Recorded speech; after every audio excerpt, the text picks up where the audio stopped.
Cohabitation pacifique entre le peuple kassaïen et katangais. Le chef de l'État, Félix Tshisekedi, les a invités à privilégier le respect mutuel au cours d'un conseil de sécurité qu'il a présidé hier à Lubumbashi. À Beni, 2 élèves ont été blessés lors de l'explosion d'une bombe dans la localité de Lissassi. L'identité des auteurs de l'attaque n'est pas encore révélée.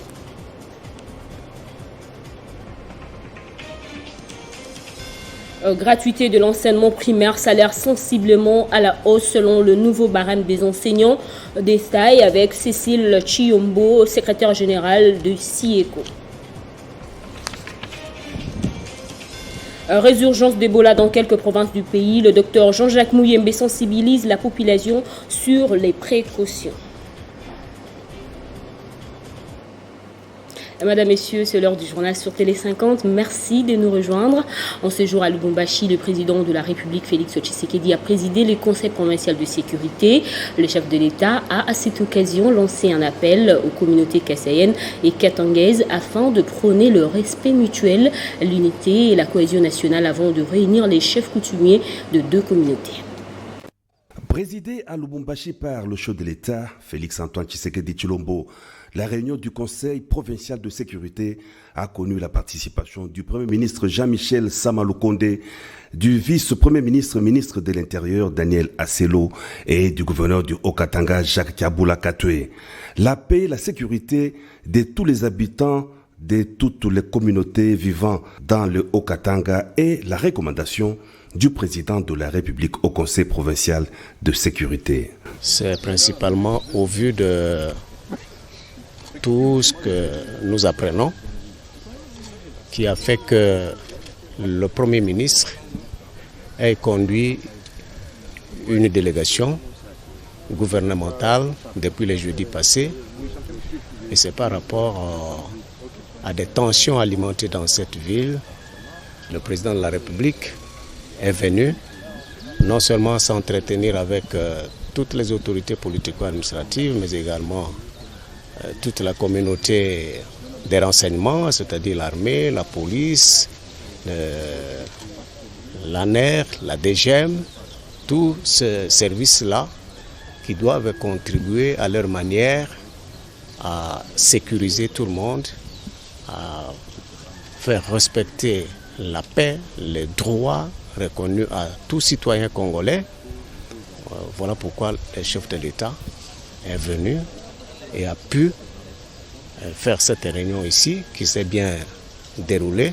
Le savoir vivre ensemble dans le respect des uns et des autres pour une cohabitation pacifique est la grande recommandation à tous les citoyens. En sécurité, une bombe a explosé à Lissassi, localité située à une trentaine de kilomètres au sud de la ville de Beni, dans le groupement Boliki. Bilan de l'explosion, 2 élèves blessés. Aucune enquête n'a jusqu'ici révélé les auteurs de cette attaque. Restons dans ces secteurs, les salaires des enseignants des écoles primaires où s'applique la gratuité de l'enseignement primaire a connu une nette augmentation. D'après les chiffres publiés par le ministère de l'EPSP, la situation salariale des enseignants se fixe actuellement à 411 000 contre 160 000 francs congolais en 2018. Plus de détails avec Cécile Chiombo, secrétaire générale du syndicat des enseignants du Congo. L'information est que nous étions à Mouela pour évaluer l'addendum de Bibois. Nous avions évalué et nous avions trouvé que nos amis qui sont restés longtemps sans être payés devraient être pris en charge, c'est-à-dire les mécaniser et les payer.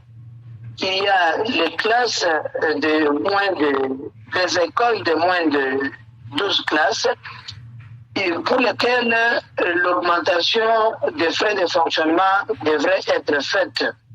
Il y a aussi la problématique de l'augmentation des frais de la mutuelle de santé des enseignants et aussi trouver des moyens pour que les enseignants les plus vieux soient payés. Voilà pourquoi, après Mouela, il était décidé que 70 000 enseignants NI qui sont restés longtemps livrés soient mécanisés et payés et pour ces mois. Et aussi, il y a augmentation de ces frais de fonctionnement pour les écoles de moins de 12 classes.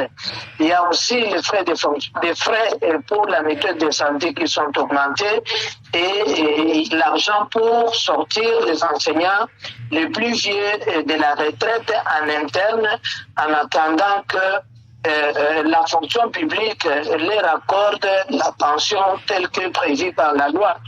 Et aussi, il y a pour tous les agents fonctionnaires de l'État payés par le régime général, une augmentation de 30% de leur salaire. Ça signifie que pour les enseignants, ils avaient déjà eu une augmentation de 20% pour les frais de brousse des enseignants qui sont dans les milieux ruraux et aussi il y a eu une augmentation de 20 000 francs pour tous les enseignants et 30 000 francs tel que décidé par Mouela. Et le Sénat a adopté 2 projets de loi de ratification dans le domaine judiciaire entre la Belgique et la République démocratique du Congo. C'était au cours de la plénière présidée hier par Modeste Bahati-Lukwebo, speaker de cette chambre du Parlement. En conséquence, le Sénat vote ce projet de loi. Je signale que les 2 projets de loi seront transmis à son Excellence, Monsieur le Président de la République, pour promulgation. Il s'agit du projet de loi autorisant la ratification de la Convention des transfèrements des personnes condamnées entre la Belgique et la République démocratique du Congo et celui portant ratification de la Convention d'entraide judiciaire entre Bruxelles et Kinshasa. Le débat a été houleux pendant l'examen de ces 2 projets de loi déjà votés en première lecture à l'Assemblée nationale et présentés ce jeudi devant les sénateurs par le vice-ministre de la Justice.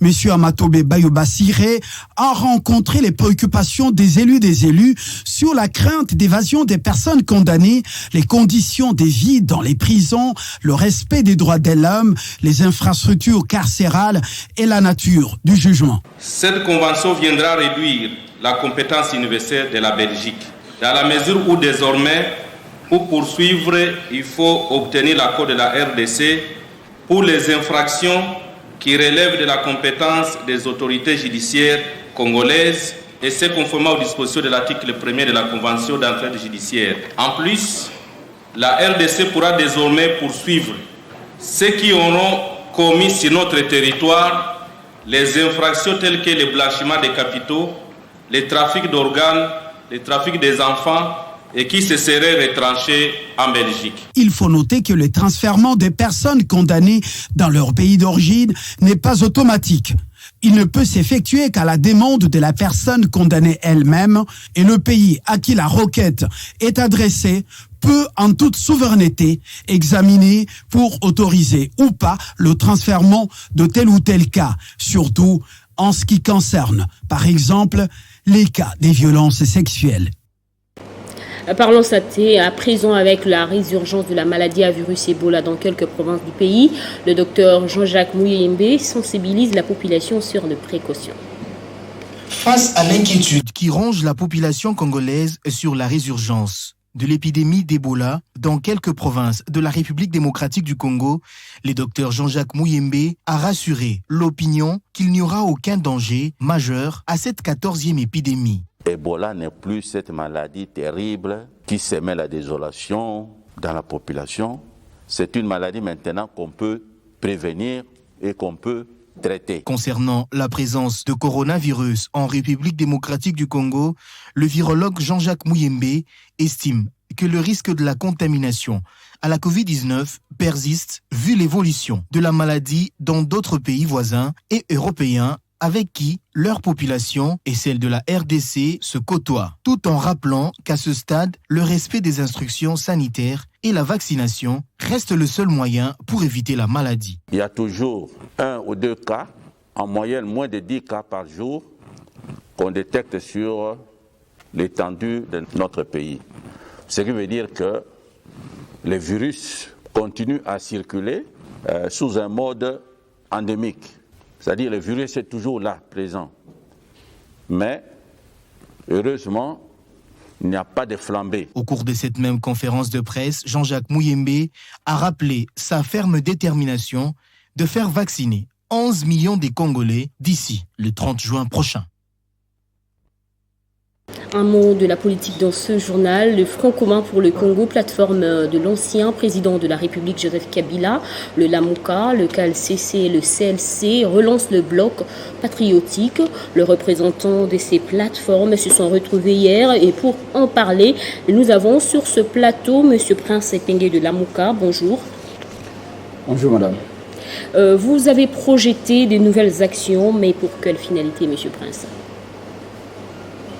D'abord, merci pour votre invitation et je dis bonjour à nos compatriotes qui nous suivent en ce moment, particulièrement nos frères et sœurs de l'Itourie et du Nord Kivu, pourquoi pas du Sud Kivu, qui sont en ce moment dans des situations extrêmement difficiles avec la situation de l'insécurité qui continue à battre son plein, avec son lot de victimes, des villages brûlés, des assassinats, des enlèvements, etc. Et nous voulons leur dire au nom de mon parti ADD Congo, au nom de la MONCA, au nom du président Elie Martin Fayulu, que la République ne les oublie pas. Alors, pour quelle finalité nous relançons, comme vous l'avez dit, les activités du bloc patriotique? La finalité, c'est d'obtenir un consensus entre toutes les parties prenantes au processus électoral au fin d'aboutir à des élections crédibles, je dirais véritablement crédibles, démocratiques et transparentes. Nous voulons faire tout pour que les élections de 2023 ne ressemblent pas à celles de 2018, moins encore à celles de 2011 et 2006. Et pour ce faire, les Congolais conscients que nous sommes, au nom de l'article 64 de la Constitution, qui nous fait obligation. Et ici, comme l'avait dit le professeur Mbata, à l'époque de Joseph Kabila, la Constitution donne au peuple le droit de se rebeller pour protéger la même Constitution et protéger la patrie. Nous avons choisi la démocratie et donc c'est notre manière à nous de nous exprimer démocratiquement. Donc nous avons décidé de nous réunir à nouveau. En réalité, il n'y avait pas de rupture parce que nous avions pris un peu une période de silence. Des pauses, je vous le concède. En fait, c'est une stratégie qui consistait à laisser à la population consommer les incongruités, les détournements d'argent de l'État, les vols et les compétences de ces hommes chilengelou. Nous voulions que la population ait l'état de comprendre que Félix n'a rien à proposer à la République, que M. Tshilombo a donné le peu qu'il pouvait donner dans ces 3 ans et qu'il n'y aura rien de bon, sinon M. Félix Tshilombo nous propose un voyage vers l'inconnu. Et maintenant que la population a compris cela, maintenant que la population est rassasiée des scandales de détournement comme celui de Didier Bidimbouo, qui a été cité dans une affaire de plus de 245 millions de dollars, nous voulons maintenant montrer à la République qu'il peut toujours compter sur les meilleurs de ses enfants que nous sommes. Monsieur Prince, entre-temps, la proposition de la loi électorale est en examen à l'Assemblée nationale. Pensez-vous que ce n'est pas tard, votre initiative? Rien n'est tard, comme disent les Quinois ou les Congolais, Kokende Liboso et Zali Koko Mate. Nous, l'AMUCA, mon parti ADD Congo, avec le président de la République démocratique du Congo, véritablement élu par le peuple Martin Fayulu, ça fait 3 ans que nous exigeons qu'il y ait un consensus, que nous exigeons qu'il y ait des réformes électorales. Madame, la loi, par exemple, si la CENI, la loi électorale, c'est lois-là ne sont pas des lois qui, par exemple, si la santé, parce que si c'était une loi sur la santé publique, on aurait dit le ministre de la Santé, avec M. Tshilombo et Samuel Konde, peuvent s'en occuper. Ce n'est pas, nous n'exigeons pas un consensus autour des multiples voyages de M. Tshilombo. Ça, on laisse à la justice et au président de la Cour des comptes nous dire comment il utilise l'argent de l'État. Ici, nous disons des élections. Les élections concernent les 100 millions d'habitants estimés à ce jour. Donc, aucun parti, aucune plateforme ne peut se dire la matière électorale me concerne. Aucun parti n'est dépositaire ou n'a cette primogéniture pour dire, voilà, oui, c'est moi le premier, c'est moi qui dois s'occuper des élections. Les élections concernent tous les 100 millions de Congolais, où qu'ils se trouvent. D'où nous disons, mais c'est fait, vous pouvez voyager, on n'exige pas un consensus. L'état des sièges ou des pièges peut faire autant, peut transformer les Kivu en un véritable archipel de la terre. On dit qu'un jour, il en répondra. Mais en ce qui concerne les élections, maintenant autour d'une table. La MOCA nous avait proposé 2 semaines suffisent. Il n'y aura pas de perdième, il n'y aura pas de glissement, il n'y aura pas de fraude. D'ailleurs, si le procès Kamere était direct à la télévision, les consensus que nous exigeons au sein de la MOCA pendant 2 semaines, nous voulons également que ces consensus soient transmis en direct à la télévision pour que le peuple voie que nous ne sommes pas pour les postes, nous ne sommes pas pour un pouvoir volé, nous sommes pour que les élections se passent dans de bonnes conditions. Parce qu'il y a un chaos qui risque de se profiler à l'horizon si M. Tshilombo est le seul maître à bord, comme on le voit avec Mbata, Mbosso, en train de tripatouiller tout, en train d'organiser des bureaux et des centres de vote fictifs avec des électeurs qui n'existent que dans les ordinateurs, ça ne passera plus. La stratégie du chien à boire la caravane passe ne marchera plus. Cette fois-ci, le chien va mordre. Merci, M. Prince Epenge, d'avoir répondu à notre invitation. Merci, madame. Et donc, j'ai dit au peuple de se préparer aux grandes actions. D'ici là, les laïcs catholiques, les laïcs protestants, Lucha, d'autres organisations de la société civile, la coalition La MOCA, FCC, même si Augustin Kabouya revenait à la raison et il venait nous rejoindre, nous l'accueillerons parce que là nous sommes, c'est un front patriotique. Tout celui qui pense que la nation est en danger, avec les manœuvres et cette planification de la tricherie 17 mois avant les élections, tout celui-là peut se joindre à nous. C'est comme De Gaulle avait fait un appel quand la France est occupée, aux Français de se joindre à lui. Le président élu Martin Fayulu dit, le pays est en péril. Félix a vendu le pays à son ami Kagame, à Museveni. Aujourd'hui, c'est des accords avec les groupes armés étrangers et pour nous infiltrer notre armée davantage pour que le Congo puisse rester instable. Et ces pays méritent mieux. Le monde n'est pas mort pour rien. Ces pays méritent mieux, M. Prince Epenge. Merci. Pour un Congo qu'on a aujourd'hui. Je vous remercie pour votre disponibilité. Je rappelle que vous êtes communicateur de la plateforme La MOCA, cher à Martin Fayulu. Président de l'Action pour la démocratie et le développement au Congo. Dois-je vous rappeler que le coordonnateur de La MOCA actuellement c'est le président Adolphe Musuto. Et merci beaucoup. Un honneur pour moi, madame. Merci. Et en agriculture, le périmètre risicole de Massina a été visité cette semaine par le ministre du Développement rural, François Roubota. Il s'agit d'un grand projet qui pourra nourrir la population congolaise d'ici les 2 ans. Un projet qui a pour maître d'ouvrage le BESECO. Le ministre d'État en charge du développement rural a personnellement effectué ses déplacements dans la commune de Massina. Ce projet de développement d'un périmètre risicole qui a pour maître d'ouvrage le bureau central de coordination dirigé par Jean-Mabi Moulumba devrait fournir une importante quantité de riz pour la population. Je pense que c'est la solution incontournable pour ces conditions de travail. L'exécution des travaux qui s'étendent sur une période de 2 ans pour un coût total de 17 millions de dollars américains sous l'exécution des Citicico ont été constatés par François Roubota lui-même qui croit que la saison sèche à l'horizon pourra jouer en faveur de ce projet. Le sens, c'est toujours dans le cadre du suivi que je fais régulièrement depuis que je suis au gouvernement.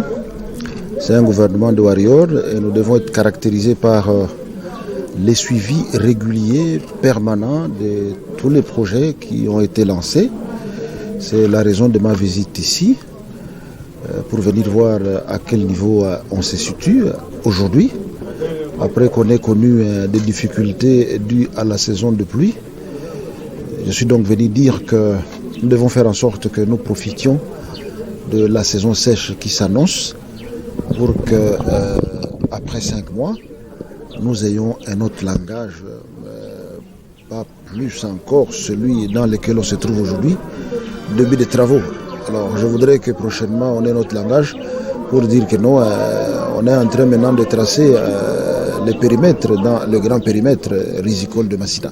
Ce projet de périmètre risicole bénéficiera également et surtout en premier lieu à la population riveraine, comme l'explique cet ingénieur sur place. Grâce à lui, il est possible de se fournir en eau, mais aussi de drainer celles qui pourraient encombrer. Dans l'objectif de multiplier la production, on a conçu ce projet et ce projet va reprendre la construction d'une station de pompage qui permettra à apporter de l'eau aux riverains. Au-delà de ça, il y aura une station d'exor parce que pendant la saison de pluie, les riverains n'arrivent pas à faire leurs travaux dans toute quiétude.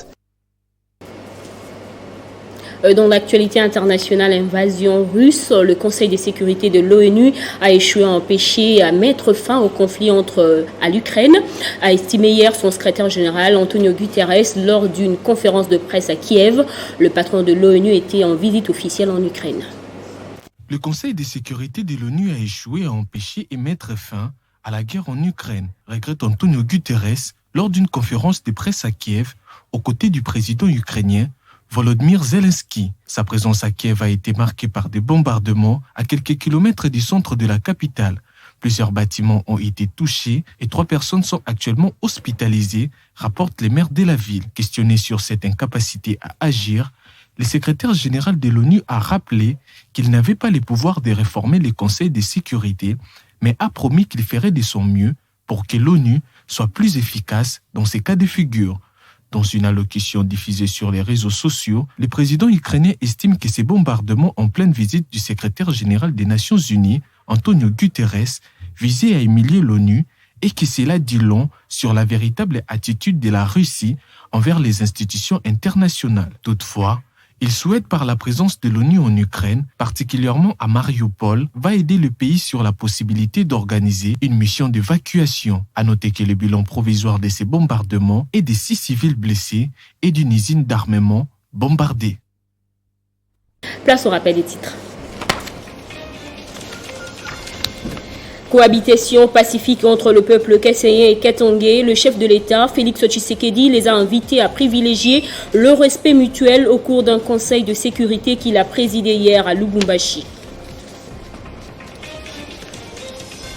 À Beni, 2 élèves ont été blessés lors d'une explosion d'une bombe dans la localité de Lissassi. L'identité des auteurs de l'attaque n'est pas encore révélée.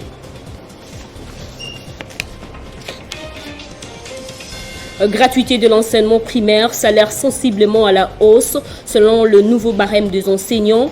Vous avez suivi les détails avec Cécile Chiombo, secrétaire générale du CIECO.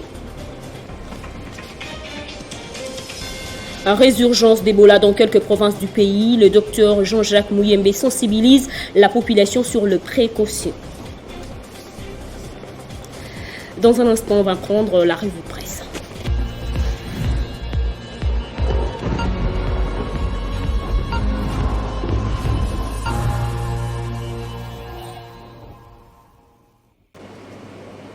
Et contrairement à nos programmes habituels, nous recevons Arlette Boutella pour la toute première fois pour la revue de presse. Bienvenue à vous. Merci Bédrine Kenge. Et à la une de votre revue, Denis Kadima rassure sur la tenue des élections en 2023 en République démocratique du Congo. Effectivement, c'était au sortir d'une audience, lui, accordée par le gouverneur de la province du Sud Kivu, Théongwa Bijekasi, hier jeudi. Eh bien, le média en ligne Actu 30 renseigne que le président de la centrale électorale séjourne dans la province du Sud Kivu pour discuter avec les couches de la population sur diverses questions relatives aux préparatifs des élections prévues en 2023. La CENI s'active pour la tenue des élections en 2023, a lâché Denis Kadima. Les provinces sous état de siège participeront aux élections de 2023. Ce sont là les assurances du numéro 1 de la centrale électorale reprise par Congo Profond. Je suis persuadé que la province du Nord Kivu sera associée et impliquée Personne ne sera laissé derrière. Les assurances sont là. Je ne suis pas seul. J'ai des membres de mon équipe qui m'ont déjà précédé et sont en train d'aller dans d'autres provinces. Nous sommes éparpillés à travers le pays, travaillant à cette opération de cartographie. Donc, soyez rassurés que nous travaillons d'arrache-pied pour qu'il y ait des élections en 2023 et il y en aura, a déclaré Denis Kadima bien avant à Goma. En dépit des assurances de Kadima, 7 sur 7 revient avec du concret et titre à sa une, élection 2023, aucun des 10 engagements du gouvernement sur la gouvernance électorale n'a été tenu à ce jour. Le confrère confie que 5 des 10 engagements ne sont pas encore tenus. Il s'agit notamment des options à lever de manière consciensuelle à l'issue des concertations politiques ad hoc pour la modification de certaines dispositions de loi électorale et de la loi sur la CENI. Dégager un large consensus pour les réformes électorales constitutionnelles, désigner un chargé de suivi du bon déroulement du processus électoral pour le compte du chef de l'État, assurer le vote pour les Congolais de l'étranger aux prochaines élections et créer des sièges pour les Congolais de l'étranger à l'Assemblée nationale. Talatala, qui est relayé par 7 sur 7, conclut en disant qu'une promesse basée sur les opérations d'enrôlement et d'identification de la population à mener dans les délais idéaux paraît difficilement évaluable. Le sujet a été également évoqué par le journal Le Pacifique. Selon ce quotidien, le Premier ministre a rassuré quant à la tenue des élections dans le délai constitutionnel. Dans une interview accordée à France 24, le chef du gouvernement a mis fin à toute rumeur faisant état d'un prétendu glissement en gestation, pointe ce journal. Et j'imagine que c'était à l'occasion de 1 an du gouvernement Samalou Konde. Effectivement. Et il n'y a pas d'insécurité au Congo. Nous regardons la guerre à la télévision. C'est une situation à plus de 2000 km des institutions. Je parie que ce sont de propos de Jules Alinguete. Et oui, tel est l'extrait des propos tenus récemment par Jules Alinguete, chef de service de l'inspection générale des finances IGF devant les investisseurs américains à Houston. Oui, Bédrine, des propos qui fâchent. Le mouvement citoyen Lutte pour le changement, Loucha, section Béni, relayée par 7 sur 7, estime que la prise de position de ce haut dignitaire du régime est de nature à fragiliser l'unité nationale. Le mouvement pro-démocratie considère ces propos comme dangereux et méprisants à l'égard des citoyens victimes des conflits armés et écume l'Est de la République démocratique du Congo. Alors que les critiques vont dans tous les sens, eh bien, le sens contraire, justement, et aussi Jules Alinguete, cette fois c'est le député provincial Peter Kazadi, au cadre de l'UDPS, qui n'y voit par contre aucune insulte contre les victimes de l'Est de la RDC. Ces propos écrits sur son compte Twitter et repris par Mediacongo.net nous dit ceci. Dire aux investisseurs que la RDC n'est pas en guerre et qu'il fait face aux actes terroristes bien limités que notre armée s'évertue à éradiquer n'est ni de l'irresponsabilité ni de l'insulte aux mémoires de nos morts et aux autres victimes des actes barbares de ces terroristes. Conscient que la guerre en RDC ayant environ 1 million de victimes et plus de 5,5 millions de déplacés, cela pendant plus de 2 décennies. Cet ancien rapporteur de l'Assemblée nationale ne décolère pas. Le député national Jackson Aoussé a interpellé plutôt l'Assemblée nationale. Congo profond confie que l'élu d'Irumu en Ituri rappelle que les provinces de l'Ituri et du Nord Kivu sont depuis bientôt 1 année en état de siège suite à l'insécurité aiguë que traverse la zone et considère Jules Alinguete comme un compatriote vivant en dehors de la RDC et cherchant à plaire aux investisseurs qui malheureusement sont bien informés de la situation de la République démocratique du Congo. Et en terminant avec ce sujet, une prisonnière transgenre a mis enceinte 2 de ses co-détenus. Eh bien, des faits insolites qui se déroulent en dehors de la République démocratique du Congo. Heureusement, Demi, c'est ce surnom de la femme transgenre, Latonia, est la 3e prisonnière concernés sont à présent à l'isolement, rassure le site belge 7sur7.be. Les faits se déroulent dans la prison de Mahan, située à Clinton. Demetrius Minor, de son vrai nom 27 ans, est une personne transgenre qui a entamé sa sa transition en 2020 et purge une peine de 30 ans de réclusion à la seule maison correctionnelle réservée aux femmes de l'État de New Jersey pour homicide involontaire de son père adoptif. « Je suis tombée amoureuse », déclare ce détenu, des faits qui met en lumière le concept du sexe masculin et féminin qui a rattrapé ses co-détenus, comme pour dire la nature remet chacun à sa place. Tout à fait, Arlette Boutella, et c'était la revue de presse signée Arlette Boutella. Merci pour toutes ces précisions. Merci beaucoup. Et c'est également la fin de cette édition. Restez avec nous à l'Espace 50, l'actualité reste en continu.